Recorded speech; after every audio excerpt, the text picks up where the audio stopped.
खबरदार क्योंकि सवाल जिंदगी दा मैं हाँ तुहाडे नाल गुरप्रीत सिंह। बिहार तो बहुत सारे नौजवान काम की भाल च पंजाब तक का सफ़र तय करते हैं।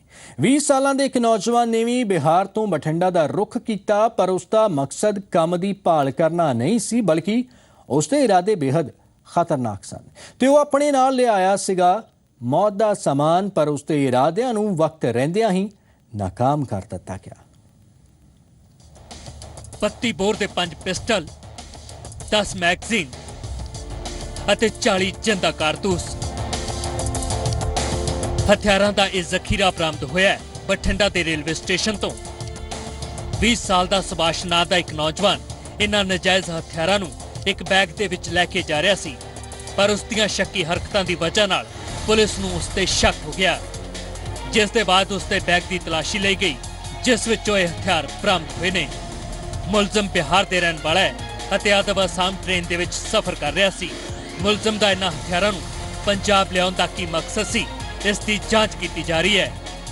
जो सब इंस्पेक्टर था बठिंडा पुलिस का, वो चेकिंग कर रहा था। एक आदमी उसको देख के भागने लगा और उसने उसको काबू किया और उसके बैग था, बैग का तलाशी लेने पर 5 पिस्तौल बरामद हुए 32 बोर के, 10 मैगजीन थे, 40 कारतूस थे।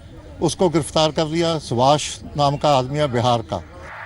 पठानकोट हमले तो बाद पंजाब हाई अलर्ट ते है।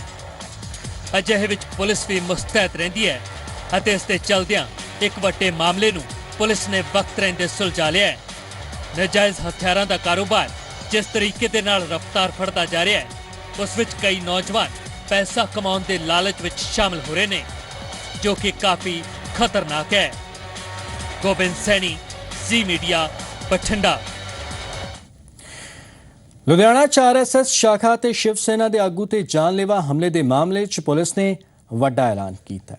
DGP ने मुलजमां नूं फड़वाउण वालियां नूं 5-5 लाख का इनाम देने का ऐलान किया है। पुलिस ने जानकारी देने के लिए 2 फोन नंबर भी जारी किए हैं। ये नंबर ने 7837018602 और जो दूसरा नंबर है वह 7837018615।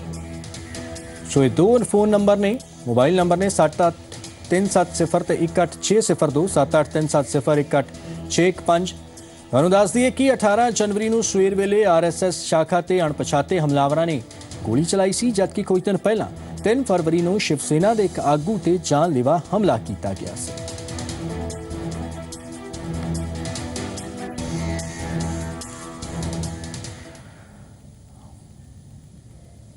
ਹੁਣ ਗੱਲ ਕਰਦੇ ਹਾਂ ਨਸ਼ੇ ਦੀ, ਜੋ ਪੰਜਾਬ ਦੇ ਨੌਜਵਾਨਾਂ ਨੂੰ ਬਰਬਾਦ ਕਰ ਰਿਹਾ ਹੈ। ਤੇ ਇਹ ਗੱਲ ਕਿਸੇ ਤੋਂ ਵੀ ਲੁਕੀ ਹੋਈ ਨਹੀਂ ਹੈ, ਪਰ ਇਸ ਨਸ਼ੇ ਨੇ ਸਿਰਫ ਨੌਜਵਾਨਾਂ ਦੀ ਸਿਹਤ ਤੇ ਮਾੜਾ ਅਸਰ ਨਹੀਂ ਪਾਇਆ, ਬਲਕਿ ਉਹਨਾਂ ਨੂੰ जुर्म की हनेरी गलियां वाले भी तोड़ दिता है। इत्थे तक कि नशा करके दोस्त ही दोस्ती कातिल बन गए। हुशियारपुर तो सामने आई इस वारदात ने पुलिस ते भी होश उड़ा दिते ने। हुशियारपुर दे तलवाड़ा दी कंडी नहर, जिथे एक इनोवा कार दे डुੱਬਣ ਦੀ खबर पुलिस नूं मिली। फौरन पुलिस मौके ते पहुंची अते कार नूं नहर तो कढ लिया गया। कार विच 3 लोग सवार सी, जिन्हां विचों एक जगप्रीत दी मौत हो चुकी सी, जबकि बाकी 2 जिंदा सी। शुरुआत विच हर कोई इस नूं एक हादसा समझ रहा सी। जिंदा बचे दोस्तां ने भी इस नूं एक हादसा ही दसिया। पुलिस ने जगप्रीत दी लाश नूं कब्जे विच लैके पोस्टमार्टम लई भेज दिता, पर फिर इस मामले विच एक नवा मोड़ आया, जिसने पुलिस नूं भी चौंका दिता। पोस्टमार्टम रिपोर्ट के मुताबिक जगप्रीत दी मौत नहर विच डुੱਬਣ तो पहला ही हो चुकी सी, जिस तो बाद शक दी सूई उन्हां दोहां दोस्तां वल घुम गई जो कार विच जगप्रीत दे नाल सी। पुलिस ने जब दोहां तो सख्ती नाल पुछगिछ कीती तां दोहां ने अपना गुनाह कबूल कर लिया। वहाँ देखा कार गिरी हुई, जिसको निकाला तो उसमें 3 लोग सवार थे। तो 3 में से 2 जो सुरक्षित बाहर आ गए थे, तो एक जो था उस कार ही में था, उसको निकाल के हॉस्पिटल भेजा गया, जिसका डॉक्टर साहब ने पोस्टमार्टम किया और रिपोर्ट दी। रिपोर्ट में उसके कुछ शक्की हालात पाए गए। पुलिस ने खुलासा किया कि मृतक जगप्रीत अपने 3 दोस्तां दे नाल दातारपुर गया सी, जिथे उसने नशा किया अते इसे दौरान ਉਹਨਾਂ ਵਿਚਾਲੇ ਕਿਸੇ ਗੱਲ ਨੂੰ ਲੈ ਕੇ ਝਗੜਾ ਹੋ ਗਿਆ। ਝਗੜਾ ਇਸ ਕਦਰ ਵੱਧ ਗਿਆ ਕਿ ਉਹਨਾਂ ਨੇ ਜਗਪ੍ਰੀਤ ਦਾ ਕਤਲ ਕਰ ਦਿੱਤਾ ਅਤੇ ਫਿਰ ਇਸ ਨੂੰ ਹਾਦਸੇ ਦੀ ਸ਼ਕਲ ਦੇਣ ਦੀ ਕੋਸ਼ਿਸ਼ ਕੀਤੀ। मुकदमा नंबर 9 अंडर सेक्शन 302, 201, 34 IPC दर्ज करके जो दरियाफ्त के बाद सामने आने पर 3 लोगों को गिरफ्तार किया और एक व्यक्ति जो है वो अभी तक फरार है, नवजोत चाना। उसके लिए पुलिस में पार्टियां बना दी हैं अफसर वालों के हुक्म से, उसको भी जल्दी गिरफ्तार कर लिया जाए। पुलिस ने फिलहाल इस मामले 4 मुलजमां के खिलाफ धारा 302 के तहत मामला दर्ज कर लिया है ਅਤੇ 3 ਮੁਲਜ਼ਮਾਂ ਨੂੰ गिरफ्तार भी कर लिया है, जबकि चौथे मुलਜ਼ਮ ਦੀ तलाश जारी है। पर नशे की हालत विच जिस तरीके नाल इन नौजवानों ने इस खौफनाक वारदात ਨੂੰ अंजाम दिता, वो ये साबित करने ਲਈ काफी है कि किस तरीके नाल नशा पंजाब की नौजवान पीढ़ी ਨੂੰ बर्बादी ਵੱਲ ਲੈ जा रहा है। रमन खोसला, जी मीडिया, ਹੁਸ਼ਿਆਰਪੁਰ। ਵਿਦੇਸ਼ ਜਾ ਕੇ ਪੈਸਾ ਕਮਾਉਣ ਦਾ ਸ਼ੌਕ ਕਈ ਨੌਜਵਾਨਾਂ ਨੂੰ ਹੁੰਦਾ ਹੈ ਤੇ ਪੰਜਾਬ ਦਾ ਇੱਕ ਸ਼ੌਕ ਨੌਜਵਾਨਾਂ ਦੇ ਸਿਰ ਚੜ ਕੇ ਬੋਲਦਾ ਹੈ। ਕਈ ਪਰਿਵਾਰ ਗਰੀਬੀ ਤੋਂ ਪਰੇਸ਼ਾਨ ਹੋ ਕੇ ਵੀ ਆਪਣੇ ਪੁੱਤਰਾਂ ਨੂੰ ਵਿਦੇਸ਼ ਭੇਜਦੇ ਨੇ, ਪਰ ਹੁਸ਼ਿਆਰਪੁਰ ਦੇ ਇੱਕ ਪਰਿਵਾਰ ਨੇ 4 ਸਾਲ ਪਹਿਲਾਂ ਆਪਣੇ ਪੁੱਤਰ ਨੂੰ ਵਿਦੇਸ਼ ਭੇਜਿਆ ਸੀ, ਪਰ ਹੁਣ ਉਸ ਦੇ ਆਖਰੀ ਦਰਸ਼ਨ ਕਰਨ ਲਈ ਤਰਸ ਰਿਹਾ ਕਿਉਂਕਿ ਉਹਨਾਂ ਦੇ ਪੁੱਤਰ ਦਾ ਅਣਪਛਾਤੇ ਹਮਲਾਵਰਾਂ ਵੱਲੋਂ ਕਤਲ ਕਰ ਦਿੱਤਾ ਗਿਆ। ਭਰਾ ਦੀ ਡੈਡ ਬੋਡੀ ਘਰ ਆਉਣੀ ਚਾਹੀਦੀ। जिस भाई का 4 साल से चेहरा नहीं देखा, उस भाई की लाश को देखने के लिए भी ये परिवार तरस रहा है और सरकार से मदद की गुहार लगा रहा है। जिस मां ने अपने दम पर बच्चों की परवरिश की, घर की गरीबी दूर करने के लिए बेटे को कर्ज लेकर विदेश भेजा, उस बेटे की हत्या कर दी गई।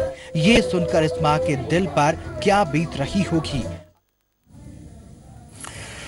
ਸੋ ਤਸਵੀਰਾਂ ਸਾਹਮਣੇ ਆਈਆਂ ਨੇ ਹੁਸ਼ਿਆਰਪੁਰ ਤੋਂ, ਜਿੱਥੇ ਇੱਕ ਨੌਜਵਾਨ 4 ਵਰ੍ਹੇ ਪਹਿਲਾਂ ਆਪਣੇ ਪਰਿਵਾਰ ਦੇ ਸੁਪਨਿਆਂ ਨੂੰ ਪੂਰਾ ਕਰਨ ਦੇ ਲਈ ਵਿਦੇਸ਼ ਗਿਆ ਸੀਗਾ, ਸਪੇਨ ਗਿਆ ਸੀ, ਪਰ ਉੱਥੇ ਅਣਪਛਾਤੇ ਹਮਲਾਵਰਾਂ ਨੇ ਉਸ ਦਾ ਕਤਲ ਕਰ ਦਿੱਤਾ ਤੇ ਉਸ ਦੇ ਕਤਲ ਦੇ ਨਾਲ ਹੀ ਉਸ ਦੇ ਪਰਿਵਾਰ ਦੇ ਸਾਰੇ ਸੁਪਨੇ ਚੁਕਨਾਚੂਰ ਹੋ ਗਏ ਜੋ ਉਹਨਾਂ ਨੇ ਉਸ ਦੇ ਸੁਨਹਿਰੇ ਭਵਿੱਖ ਦੇ ਲਈ ਦੇਖੇ ਸਨ।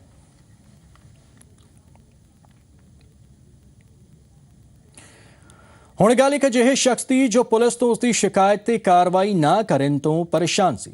ਫਿਰ ਉਸਨੇ ਆਪਣਾ ਬਦਲਾ ਲੈਣ ਲਈ ਪੁਲਿਸ ਨੂੰ ਸਬਕ ਸਿਖਾਉਣ ਦੀ ਕੋਸ਼ਿਸ਼ ਕੀਤੀ ਤੇ ਚੁੱਕਿਆ ਇੱਕ ਅਜਿਹਾ ਕਦਮ ਕਿ ਪੁਲਿਸ ਦੇ ਸ਼ਿਕੰਜੇ 'ਚ ਆ ਗਿਆ। ਇੱਕ ਫੋਨ ਕਾਲ ਜਿਸ ਨੇ ਕਈ ਦਿਨਾਂ ਤੋਂ ਉੱਤਰਾਖੰਡ ਪੁਲਿਸ ਦੀ ਨੀਂਦ ਉਡਾ ਰੱਖੀ ਸੀ, ਕਿਉਂਕਿ ਇਸ ਕਾਲ ਵਿੱਚ ਦਿੱਤੀ ਗਈ ਸੀ ਉੱਤਰਾਖੰਡ ਦੇ ਮੁੱਖ ਮੰਤਰੀ ਹਰੀਸ਼ ਰਾਵਤ ਨੂੰ ਜਾਨ ਤੋਂ ਮਾਰਨ ਦੀ ਧਮਕੀ। ਜਿਸ ਨੰਬਰ ਤੋਂ ਇਹ ਕਾਲ ਕੀਤੀ ਗਈ ਸੀ, ਜਾਂਚ ਦੇ ਦੌਰਾਨ ਉਸ ਕਾਲ ਦੇ ਤਾਰ ਪੰਜਾਬ ਦੇ ਲੁਧਿਆਣਾ ਨਾਲ ਜੁੜੇ, ਕਿਉਂਕਿ ਉਹ ਨੰਬਰ ਲੁਧਿਆਣਾ ਦੇ ਇੱਕ PCO ਦਾ ਸੀ। ਇਸ ਲਈ ਮਾਮਲਾ ਲੁਧਿਆਣਾ ਪੁਲਿਸ ਨੂੰ ਸੌਂਪਿਆ ਗਿਆ ਅਤੇ ਹੁਣ ਲੁਧਿਆਣਾ ਪੁਲਿਸ ਨੇ ਇਸ ਪੂਰੇ ਮਾਮਲੇ ਦਾ ਖੁਲਾਸਾ ਕਰ ਦਿੱਤਾ ਹੈ। ਲੁਧਿਆਣਾ ਦੇ ਫੋਕਲ ਪੁਆਇੰਟ ਇਲਾਕੇ ਵਿੱਚ ਬਤੌਰ ਸੁਰੱਖਿਆ ਮੁਲਾਜ਼ਮ ਨੌਕਰੀ ਕਰਨ ਵਾਲੇ ਸ਼ਖਸ ਨੂੰ ਪੁਲਿਸ ਨੇ ਗ੍ਰਿਫਤਾਰ ਕੀਤਾ ਹੈ, ਜਿਸ ਦੇ ਇਲਜ਼ਾਮ ਨੇ ਉਸ ਧਮਕੀ ਭਰੀ ਕਾਲ ਕਰਨ ਦੇ। ਪਰ ਜਦੋਂ ਪੁਲਿਸ ਨੇ ਸ਼ਖਸ ਤੋਂ ਕਾਲ ਕਰਨ ਦੀ ਵਜ੍ਹਾ ਪੁੱਛੀ ਤਾਂ ਉਹ ਬੇਹੱਦ ਹੈਰਾਨ ਕਰਨ ਵਾਲੀ ਸੀ। ਪ੍ਰੋਬਲਮ ਇਹਨੇ ਫਿਲਹਾਲ ਜਿਹੜੀ ਇਨਵੈਸਟੀਗੇਸ਼ਨ ਆ ਉਹਦੇ 'ਚ ਇਹੀ ਦੱਸਿਆ ਕਿ ਮੇਰਾ ਉੱਥੇ ਘਰ ਇੱਕ ਸਾੜਤਾ ਸੀ ਕਿਸੇ ਨੇ, ਔਰ ਦੂਸਰਾ ਇਹਦੀ ਵਾਈਫ ਵੀ ਜਿਹੜੀ ਇਹਨੂੰ ਛੱਡ ਕੇ ਜਾ ਚੁੱਕੀ ਹੈ, ਔਰ ਥਰਡਲੀ ਇਹਨੇ ਗੱਲ ਦੱਸੀ ਹੈ ਕਿ ਮੈਂ ਆਪਣੇ ਪਿੰਡ ਦੇ ਸਰਪੰਚ ਨੂੰ ਇੱਕ ਆਇਡੈਂਟੀਫਿਕੇਸ਼ਨ ਲਈ ਕੋਈ ਬਣਾਉਣ ਲਈ ਆਇਡੈਂਟੀ ਕਾਰਡ ਦਿੱਤਾ ਸੀ ਕਿ ਜਿਹੜਾ ਉਹਨੇ ਮੇਰਾ ਨਹੀਂ ਬਣਾਇਆ ਗਿਆ, ਔਰ ਉਸੇ ਮੇਰੀ ਕੋਈ ਸੁਣਵਾਈ ਨਹੀਂ ਹੋਈ, ਕੋਈ ਕਾਰਵਾਈ ਨਹੀਂ ਹੋਈ। ਇਸ ਨੂੰ ਮੁੱਦੇ ਰੱਖਦੇ ਮੈਂ ਜਿਹੜਾ ਪੁਲਿਸ ਸਟੇਸ਼ਨ ਫੋਨ ਕੀਤਾ ਔਰ ਆਪਣੇ ਜਿਹੜੇ ਚੀਫ ਮਿਨਿਸਟਰ ਨੂੰ ਬੰਬ ਨਾਲ ਉਡਾਉਣ ਦੀ ਧਮਕੀ ਦਿੱਤੀ। ਉੱਤਰਾਖੰਡ ਪੁਲਿਸ ਨੂੰ ਸਬਕ ਸਿਖਾਉਣ ਦੇ ਮਕਸਦ ਨਾਲ ਕੀਤੀ ਗਈ ਇਹ ਕਾਲ ਇਸ ਸ਼ਖਸ ਦੇ ਲਈ ਮਹਿੰਗੀ ਸਾਬਤ ਹੋਈ ਹੈ ਅਤੇ ਪੁਲਿਸ ਦੇ ਹੱਥੇ ਚੜ੍ਹਨ ਤੋਂ ਬਾਅਦ ਸ਼ਾਇਦ ਹੁਣ ਇਸ ਨੇ ਸਬਕ ਜ਼ਰੂਰ ਸਿੱਖ ਲਿਆ ਹੋਵੇਗਾ। ਫਿਲਹਾਲ ਉੱਤਰਾਖੰਡ ਪੁਲਿਸ ਮੁਲਜ਼ਮ ਤੋਂ ਪੁੱਛਗਿੱਛ ਕਰੇਗੀ ਅਤੇ ਜਾਣਨ ਦੀ ਕੋਸ਼ਿਸ਼ ਕਰੇਗੀ ਕਿ ਮੁਲਜ਼ਮ ਨੇ ਜਿਸ ਵਜ੍ਹਾ ਦਾ ਖੁਲਾਸਾ ਕੀਤਾ ਹੈ ਉਸ ਵਿੱਚ ਕਿੰਨੀ ਸੱਚਾਈ ਹੈ। ਨਵੀਨ ਸ਼ਰਮਾ, ਜ਼ੀ ਮੀਡੀਆ, ਲੁਧਿਆਣਾ। ਫਰੀਦਕੋਟ 'ਚ ਬਦਮਾਸ਼ ਇਸ ਕਦਰ ਬੇਖੌਫ ਨੇ ਕਿ ਆਮ ਲੋਕਾਂ 'ਚ ਦਹਿਸ਼ਤ ਫੈਲਦੀ ਜਾ ਰਹੀ ਹੈ। ਮਾਮੂਲੀ ਜਿਹੀ ਗੱਲ ਤੇ ਬਦਮਾਸ਼ ਕਿਸੇ ਦੀ ਵੀ ਜਾਨ ਦੇ ਦੁਸ਼ਮਣ ਬਣ ਜਾਂਦੇ ਨੇ। ਅਜਿਹੀਆਂ ਤਸਵੀਰਾਂ ਉਦੋਂ ਸਾਹਮਣੇ ਆਈਆਂ ਜਦੋਂ ਮੋਟਰਸਾਈਕਲ ਦੀ ਟੱਕਰ ਤੋਂ ਬਾਅਦ ਹੋਇਆ ਝਗੜਾ ਖੂਨੀ ਜੰਗ ਦੇ ਵਿੱਚ ਤਬਦੀਲ ਹੋ ਗਿਆ। ਇਲਜ਼ਾਮ ਨੇ ਕਿ ਲੜਾਈ ਦੌਰਾਨ 2 ਮੁੰਡਿਆਂ ਨੇ ਆਪਣੇ 20-25 ਸਾਥੀਆਂ ਨੂੰ ਬੁਲਾ ਲਿਆ ਤੇ ਫਿਰ ਪੀੜਤਾਂ ਤੇ ਹਮਲਾ ਬੋਲ ਦਿੱਤਾ, ਜਿਸ 'ਚ 4 ਲੋਕਾਂ ਨੂੰ ਗੰਭੀਰ ਸੱਟਾਂ ਆਈਆਂ ਨੇ ਤੇ ਉਹਨਾਂ ਨੂੰ ਹਸਪਤਾਲ 'ਚ ਦਾਖਲ ਕਰਵਾਇਆ ਗਿਆ। ਪੁਲਿਸ ਨੇ ਮਾਮਲਾ ਦਰਜ ਕਰ ਲਿਆ ਤੇ ਛੇਤੀ ਮੁਲਜ਼ਮਾਂ ਦੀ ਗ੍ਰਿਫਤਾਰੀ ਦਾ ਦਾਅਵਾ ਕੀਤਾ ਜਾ ਰਿਹਾ ਹੈ।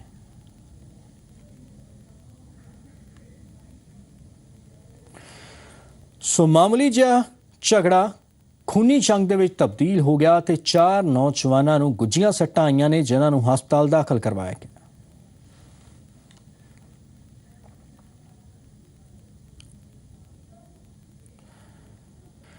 ਔਰਤਾਂ ਕਿਤੇ ਵੀ ਸੁਰੱਖਿਅਤ ਨਹੀਂ ਨੇ, ਇਹ ਗੱਲ ਇੱਕ ਵਾਰ ਫਿਰ ਤੋਂ ਸਾਬਤ ਹੁੰਦੀ ਨਜ਼ਰ ਆਈ। ਯਮੁਨਾ ਨਗਰ ਤੋਂ ਜਿੱਥੇ ਇੱਕ ਔਰਤ ਨੂੰ ਉਸਦੇ ਘਰ ਦੇ ਨੇੜੇ ਹੀ ਹੈਵਾਨਾਂ ਨੇ ਦਰਿੰਦਗੀ ਦਾ ਸ਼ਿਕਾਰ ਬਣਾਇਆ।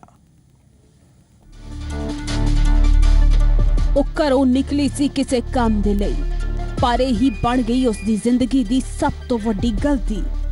ਯਮੁਨਾ ਨਗਰ ਦੀ ਰਹਿਣ ਵਾਲੀ ਇਸ ਔਰਤ ਦੇ ਨਾਲ ਨਸ਼ੇ ਦੀ ਹਾਲਤ 'ਚ ਕੁਝ ਲੋਕਾਂ ਨੇ ਇਸ ਦੇ ਘਰ ਦੇ ਨੇੜੇ ਹੀ ਦਰਿੰਦਗੀ ਨੂੰ ਅੰਜਾਮ ਦਿੱਤਾ।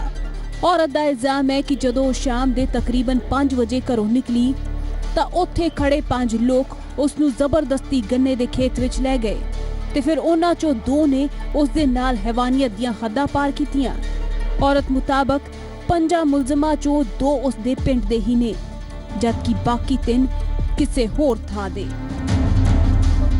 2 थे गांव के, एक शहरी का था जी, और 2 पता नहीं जी कहाँ के थे। मन्नू 2 करनाल के हैं, एक शहरी का। कैसे उठा के लेके थे कहीं? कैसे? नहीं जी, ये पहली गन्ने में रुके थे।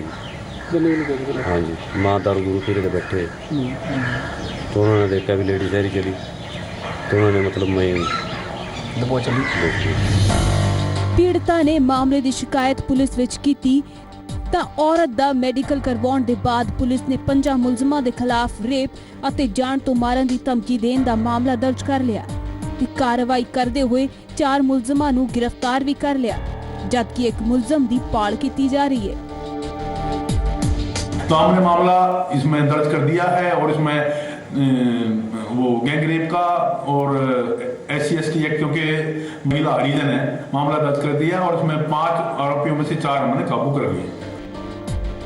परिवार इंसाफ चाहता है, पुलिस भी अपने वालों कार्रवाई कर रही है, पर जिस तरह नाल दरिंदगी दी इस वारदात नूं अंजाम दिता गया उस तो स्पष्ट है कि इंसान दा मखौटा पा के साडे नेड़े तेड़े दरिंदे घुम रहे ने। अजे विच सानू रहना होवेगा खबरदार, क्योंकि सवाल तुहाडी सुरक्षा दा है। वीना रानी, जी मीडिया, यमुना नगर।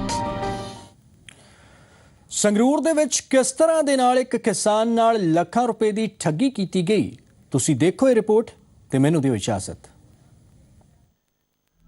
ਨਿੱਜੀ ਬੈਂਕ ਆਪਣੇ ਫਾਇਦੇ ਦੇ ਲਈ ਕਿਸ ਤਰ੍ਹਾਂ ਲੋਕਾਂ ਨੂੰ ਆਪਣੀਆਂ ਮਨਚਾਹੀਆਂ ਸਕੀਮਾਂ ਦਾ ਸਹਾਰਾ ਬਣਾ ਕੇ ਸ਼ਿਕਾਰ ਬਣਾਉਂਦੇ ਨੇ, ਉਸ ਦੀ ਤਾਜ਼ਾ ਮਿਸਾਲ ਪਿੰਡ ਲੌਂਗੋਵਾਲ ਤੋਂ ਸਾਹਮਣੇ ਆਈ ਹੈ। ਪਿੰਡ ਲੌਂਗੋਵਾਲ ਦੇ ਰਹਿਣ ਵਾਲੇ ਇਹ ਨੇ ਕਿਸਾਨ ਸੁਰਜੀਤ ਸਿੰਘ, ਜਿਨ੍ਹਾਂ ਨੇ ਆਪਣੇ ਪਰਿਵਾਰ ਦੇ ਭਵਿੱਖ ਦੇ ਲਈ ਬੈਂਕ ਵਿੱਚ FD ਕਰਵਾਈ ਸੀ। ਤਕਰੀਬਨ 11,79,000 ਰੁਪਏ ਬੈਂਕ 'ਚ ਜਮ੍ਹਾਂ ਕਰਵਾਏ ਗਏ ਸਨ, ਪਰ ਬਾਅਦ ਵਿੱਚ ਇਹਨਾਂ ਨੂੰ ਕਿਹਾ ਗਿਆ ਕਿ ਪਿੰਡ ਵਿੱਚ ਬੈਂਕ ਦੀ ਬ੍ਰਾਂਚ ਬੰਦ ਹੋ ਗਈ ਹੈ। ਪੈਸਾ ਸੰਗਰੂਰ ਬ੍ਰਾਂਚ ਵਿੱਚ ਸ਼ਿਫਟ ਕਰ ਦਿੱਤਾ ਗਿਆ। ਕੁਝ ਕਾਗਜ਼ਾਤਾਂ ਤੇ ਕਿਸਾਨ ਦਾ ਅੰਗੂਠਾ ਲਗਵਾਇਆ ਗਿਆ। ਕਿਸੇ ਸਕੀਮ ਦੇ ਤਹਿਤ ਇਹਨਾਂ ਦੀ ਪਾਲਿਸੀ ਕਰ ਦਿੱਤੀ ਗਈ, ਪਰ ਜਦ ਕਿਸਾਨ ਬੈਂਕ ਵਿੱਚ ਆਪਣੇ ਜਮ੍ਹਾਂ ਪੈਸੇ ਕਢਵਾਉਣ ਪਹੁੰਚਿਆ ਤਾਂ ਉਸ ਨੂੰ ਪਤਾ ਚੱਲਿਆ ਕਿ ਉਸ ਦੇ ਖਾਤੇ ਦੇ ਵਿੱਚ ਸਿਰਫ 600 ਰੁਪਏ ਹੀ ਬਚੇ ਨੇ। ਪੈਸੇ ਲੈਣ ਆਏ ਸੀ ਜੀ, ਪੈਸੇ ਲੈਣ ਤੇ ਸਾਨੂੰ ਕਿਹਾ ਵੀ ਤੁਹਾਡਾ 600 ਰੁਪਏ ਰਹਿੰਦਾ, ਹੋਰ ਪੈਸਾ ਹੈ ਨਹੀਂਗਾ। ਸੁਰਜੀਤ ਸਿੰਘ ਨੇ ਪੂਰੇ ਮਾਮਲੇ ਦੀ ਜਾਣਕਾਰੀ ਪੁਲਿਸ ਨੂੰ ਦਿੱਤੀ, ਸ਼ਿਕਾਇਤ ਦਰਜ ਕਰਵਾਈ। ਕਿਸਾਨ ਦੀ ਸ਼ਿਕਾਇਤ ਤੇ ਬੈਂਕ ਮੈਨੇਜਰ ਸਣੇ 8 ਲੋਕਾਂ ਦੇ ਖਿਲਾਫ ਕੇਸ ਦਰਜ ਕੀਤਾ ਗਿਆ। ਹਾਲੇ ਤੱਕ ਕਿਸੇ ਦੀ ਗ੍ਰਿਫਤਾਰੀ ਨਹੀਂ ਹੋਈ ਹੈ। ਪੁਲਿਸ ਜਾਂਚ ਦਾ ਯਕੀਨ ਦੇ ਰਹੀ ਹੈ।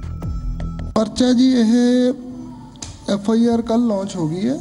FIR ਦੇ ਵਿੱਚ ਜਿਹੜਾ ਹੈਗਾ 7 ਤੋਂ 7-8 ਜਣਿਆਂ ਤੇ ਹੈਗਾ ਪਰਚਾ, ਤੇ ਅੰਡਰ ਸੈਕਸ਼ਨ ਜਿਹੜਾ ਹੈ 420 406 IPC ਪਰਚਾ ਦਿੱਤਾ ਜਾ ਚੁੱਕਿਆ ਹੈ।